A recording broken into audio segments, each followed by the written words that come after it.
کتاب سے معلوم ہوتا ہے کہ مصنف عالم دین اور صوفی تھے۔ یہ کتاب ان کے کشف پر مبنی پیشن گوئیوں پر مبنی ہے۔ اس کتاب میں ایک باب خاص طور پر ہند یعنی ہندوستان کے بارے میں ہے، اور اس باب میں حضرت لکھتے ہیں کہ ہند کے کچھ علاقوں پر مسلمانوں کی حکومت قائم ہوگی، لیکن ایک طویل عرصہ تک یہ ملک افراتفری اور بے چینی کا شکار رہے گا۔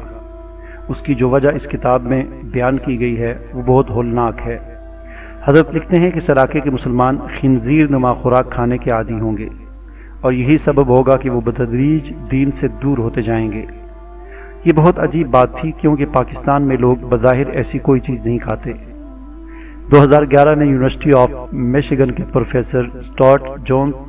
جو ڈپارٹمنٹ آف بائیو ٹیکنالوجی کے سربراہ ہیں، انہوں نے اپنی ریسرچ میں یہ ثابت کیا ہے کہ برائل چکن اور خنزیر کے گوشت میں بنیادی طور پر کوئی فرق نہیں۔ برائل جس ٹیکنالوجی سے پیدا کیا گیا اس میں خنزیر کے ماڈل کو ہی فالو کیا گیا تھا۔ اس تحقیق کے سامنے آتے ہی اس تحقیق پر پابندی لگا دی گئی، اور ڈاکٹر جونز کو نفسیاتی مریض قرار دے کر ذہنی امراض کے ہسپتال میں زبردستی ڈال دیا گیا۔ نومبر 2015 میں ڈاکٹر اسٹارٹ جونز کا اسی ہسپتال میں پراسرار حالت میں انتقال ہو گیا۔ اگر یہ تحقیق منظر عام پر آ جاتی تو مغرب کی multi billion dollar broil chicken industry تباہ ہو جاتی۔ اس انڈسٹری کے بل پر انہوں نے مسلم ممالک میں اپنے ایجنٹس کو جیسے ارب پتی کیا، وہ سلسلہ بھی ختم ہو جاتا۔ اور سب سے اہم بات یہ کہ مسلمان حرام گوشت کھا کے جن روحانی امراض کا شکار ہو رہے ہیں، اس سے نجات مل جاتی۔ تو یہ جو مضمون کا ایک حصہ میں نے میجر ٹرائیڈ وسیم انور چودھری صاحب کا جو ڈیلی اوصاف سمیت مختلف اخبارات میں اور خاص طور پر سوشل میڈیا پر یہ شائع ہوا ہے، یہ میں نے آپ کے سامنے پڑھا، تو یہ بڑا عجیب انکشاف ہے۔ اور یہ برائل چکن کے حوالے سے پہلے بھی جو ہے محققین کو اور ریسرچر جو ہیں ان کو تحفظات تھے، اور ویسے بھی طبی لحاظ سے بھی برائل چکن جو ہے انتہائی نقصان دہ ہے۔ ایک حدیث میں آتا ہے کہ دیسی مرغی جسے ہم کہتے ہیں، اس کے بارے میں بھی یعنی برائل چکن تو ابھی آئی ہے، دیسی مرغی تو پہلے سے ہے، یہ حضور صلی اللہ علیہ وسلم کے زمانے میں بھی تھی۔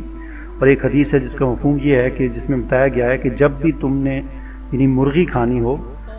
پالتو مرغی جو گھر میں رکھی ہوئی ہے، تو اس کو بھی کھانے سے ایک دو دن پہلے، ذبح کرنے سے ایک دو دن پہلے اس کو باندھ کے رکھو۔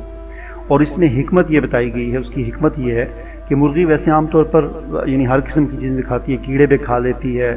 گندی نالی سے گند بھی کھاتی رہتی ہے، تو اگر اسی وقت اسی طرح اگر آپ اس کو پکڑ کر ذبح کرو گے تو وہ گند جو اس نے کھایا ہوا ہے اس کے اثرات اس گوشت میں ہوں گے۔ تو اس کو اس لیے حدیث میں یہ تاکید کی گئی ہے کہ مرغی کو 3 دن تک باندھ کے رکھو، یعنی اس کو باندھ کے رکھو، وہ اپنی مرضی سے کچھ نہ کھائے، اسے خود پاک غذا جو ہے گندم یا جو بھی صاف ستھری غذا ہے اس کو کھلاؤ 3 دن تک، تاکہ وہ گند جو اس نے کھایا وہ ختم ہو جائے اس کے اندر 3 دن میں، اور اس کے بعد اس کو ذبح کر کے کھاؤ۔ تو اس اعتبار سے اگر دیکھا جائے تو یہ برائل چکن جو ہے، فارمی مرغی جسے ہم کہتے ہیں، ان کو جو فیڈ کھلائی جاتی ہے، یہ تو ایک عام سی بات ہے کہ یہ فیڈ جو ہے یہ ہمارے شہروں میں جو قصائی خانے ہوتے ہیں، بڑے بڑے مذبح خانے ہوتے ہیں جہاں پر پورے شہر کے لیے جانور ذبح ہوتے ہیں، تو وہ جانوروں کا جو خون ہوتا ہے، جو وہ خون ضائع نہیں کیا جاتا بلکہ اس خون کو اکٹھا کر کے فروخت کیا جاتا ہے۔ ظاہر ہے ذبح کرنے کے بعد جب جانور کو ذبح کیا جاتا ہے، خون کچھ دیر کے بعد جم جاتا ہے، وہ تو اس کو پھر اکٹھا کر کے بیچا جاتا ہے۔ اور یہ جو مرغی خانے ہوتے ہیں جہاں پر فارمی مرغیاں جو ہیں یہ پالی جاتی ہیں، وہاں پر پھر اس جمے ہوئے اس حرام خون سے اس میں کچھ اور چیزیں، کچھ کیمیکلز بھی ہوتے ہیں، کچھ اور اس طرح کی گندی چیزیں جو ہیں وہ حرام چیزیں اس میں ملا کر، اور اسی طرح مردہ مرغیوں کا گوشت، مردہ جانوروں کا گوشت، یہ ساری چیزیں مکس کر کے ان کی فیڈ تیار کی جاتی ہے، خوراک تیار کی جاتی ہے، اور یہی خوراک ان فارمی مرغیوں کو کھلائی جاتی ہے۔ تو یہ حرام سری حرام خون کی غذا ان کو کھلائی جاتی ہے، اور ہم اسی وقت اس کو ذبح کر کے تازہ اس نے سب کچھ کھایا ہوتا ہے حرام چیزیں، ہم اس کو کھاتے ہیں۔ تو ظاہر بات ہے اس حدیث کی روح سے بھی یہ چیز بالکل اس کی یعنی اجازت نہیں ہے، اور بالکل یہ مکروہ بن جاتی ہے۔ یعنی ہم اس کو واضح طور پر حرام تو نہیں کہہ سکتے، لیکن مکروہ ہونے میں کوئی اس میں شک نہیں ہے، شک و شبے والی کوئی بات نہیں ہے۔ ایک عام دیسی مرغی اگر مکروہ ہو جاتی ہے، جس کے بارے میں حضور نے تاکید کی کہ اس کو باندھا جائے 3 دن تک، اور اس کو پاک صاف غذا کھلائی جائے، تو یہ فارمی مرغی تو خود جبکہ پھر اس کے علاوہ اس برائل چکن کے جو دیگر نقصانات ہیں، ان نقصانات میں سے ایک نقصان یہ ہے کہ جن گھروں میں برائل چکن بہت زیادہ کھایا جاتا ہے تو ان گھروں میں جو بچے ہوتے ہیں وہ 8-9 سال کی عمر میں بالغ ہو جاتے ہیں، یعنی بچے کو تو 14-15 سال کی عمر میں بالغ ہونا چاہیے، لیکن مسلسل یہ برائل چکن کھانے کی وجہ سے بچے 9 سال کی عمر میں، 10 سال کی عمر میں، 8 سال کی عمر میں بالغ ہو جاتے ہیں۔ تو یہ ایک بہت بڑا نقصان ہے۔ اس کے علاوہ بھی اگر آپ گوگل میں سرچ کریں برائل چکن کے نقصانات تو بے شمار نقصانات ہیں۔ اب یہ جو ریسرچ آئی ہے پروفیسر اسٹورٹ جونز کی، جس میں انہوں نے یہ انکشاف کیا ہے کہ یہ برائل چکن جو ہے یہ اس کا جو فارمولہ ہے بنیادی طور پر جو ہے وہ جس ٹیکنالوجی سے اس کو بنایا گیا ہے وہ خنزیر کے ماڈل کو فالو کر کے بنایا گیا ہے، چونکہ فارمی خنزیر جو ہیں وہ بھی دنیا میں بنائے جاتے ہیں، سفید رنگ کے وہ ہوتے ہیں عام طور پر اور جنگلی بھی ہوتے ہیں۔ تو انہوں نے یہ انکشاف کیا، پھر ان کو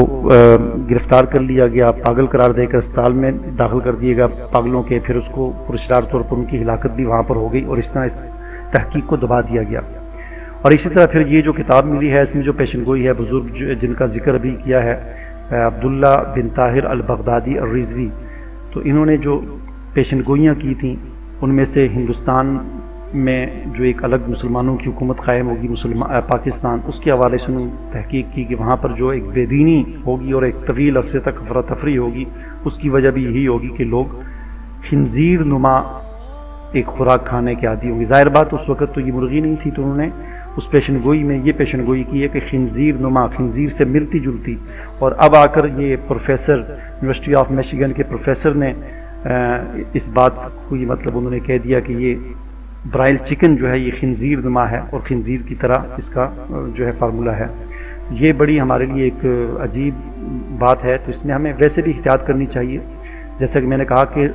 فارم برائل چکن جو ہے ان کی فیڈ جو ہوتی ہے، ان کی خوراک جو ہے